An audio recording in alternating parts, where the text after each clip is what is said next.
أهلا بيكم في مراجعة جديدة. كم مرة اكتشفت إن ابنك أو بنتك كانوا سهرانين لحد الفجر والموبايل في إيديهم وإنت ما أخدتش بالك؟ كم مرة طلبت منهم يسيبوا الشاشات ويركزوا في المذاكرة ولقيت رد الفعل حاضر يا بابا، 5 دقايق يا ماما، وال5 دقايق دي بتمتد ل5 ساعات وهم مش حاسين بنفسهم؟ الحقيقة إن احنا بقينا عايشين في عصر الموبايل. الموبايل بقى فيه زي المية والهوا بالنسبة للأطفال، واحنا سيطرتنا بقت في الأرض. عشان كده النهاردة جبتلكوا الحل اللي هيرجع لكم هيبتكم وسيطرتكم كأولياء أمور من غير خناق وزعيق. النهاردة هراجع تطبيق كيدز 360، أداة للرقابة الأبوية. التطبيق ده مش مجرد تطبيق بيقفل موبايل ولادك وخلاص، انت هتعتبره المخبر السري بتاعك اللي هيحميهم ويظبط لهم وقتهم. يلا بينا بسرعة نشوف التطبيق ده هيقدم لنا ايه. بس ما تنسوش لو لسه ما اشتركتوش في القناة اشتركوا دلوقتي وفعلوا جرس التنبيهات عشان توصل لكم كل المراجعات الجديدة أول بأول.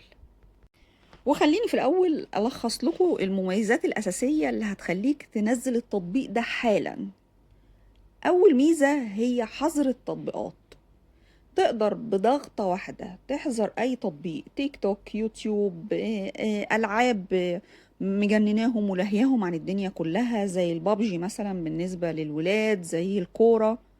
ضغطة واحدة من موبايلك انت كل ده بيتقفل على موبايلاتهم ويظهر لهم شاشة مكتوب عليها التطبيق محظور.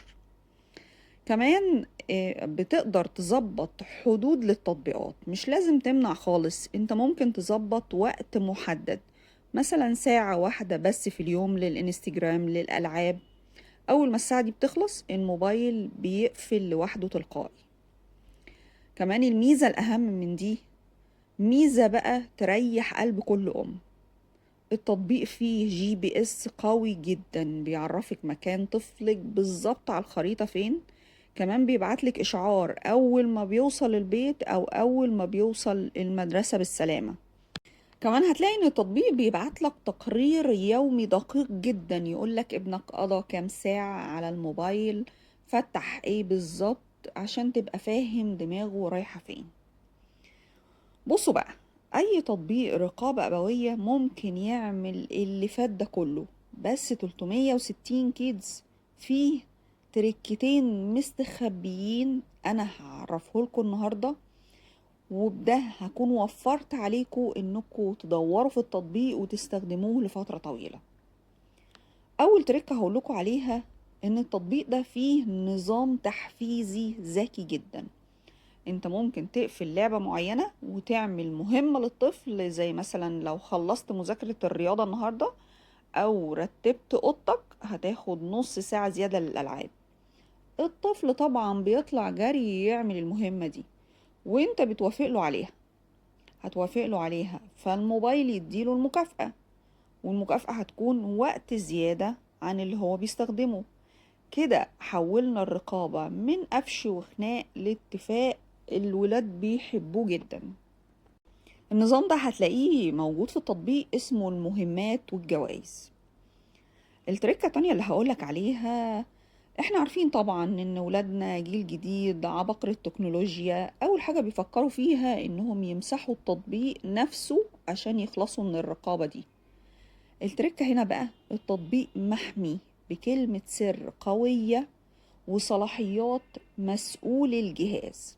استخدم صلاحيات مسؤول الجهاز عشان تعمل كلمة سر قوية، عشان طفلك مش هيعرف يمسحه أو يلغي تفعيله من الموبايل أبدا من غير ما يرجعلك انت وتدخل الباسورد بتاعك. ولو هكلمكوا على تقييم أداء التطبيق ده فهو واخد تقييمات على المتجر 4.4 من 10، معمول له أكتر من 280 ألف مراجعة. وده لسبب واضح جدا، واجهته سهلة جدا مش معقدة، موجود باللغة العربية زي ما انتم شايفين في الصور. مميزاته خفيفة على الموبايل، تحديث الموقع بيتم أول بأول، متابعة الوقت لحظية مفيش تأخير. بس بعض الميزات المتقدمة بتحتاج تشتري النسخة المدفوعة، وده عيب من عيوب التطبيق، لكن هو التطبيق شغال على كده. المميزات دي ما بيقدرش يمنحها لك أو تستفيد بيها إلا ما تشتري النسخة المدفوعة داخل التطبيق. بس النسخة المجانية كافية جدا لو انت هتتحكم التحكم الأساسي في الأمان ووقت الشاشة. يعني لو انت هتحدد أوقات استخدام ولادك على الشاشة بس، هتعمل لهم أماكن تحس فيها بالأمان، ممكن النسخة المجانية تكون كافية بالنسبة لك، لكن باقي الميزات هتحتاج تشتري النسخة المجانية. التكنولوجيا وسيلة مش غاية. تطبيق كيدز 360 مش معمول عشان نتجسس على أولادنا، هو معمول عشان نحميهم من الإدمان الرقمي ونحافظ على سلامتهم ونربيهم على تنظيم الوقت.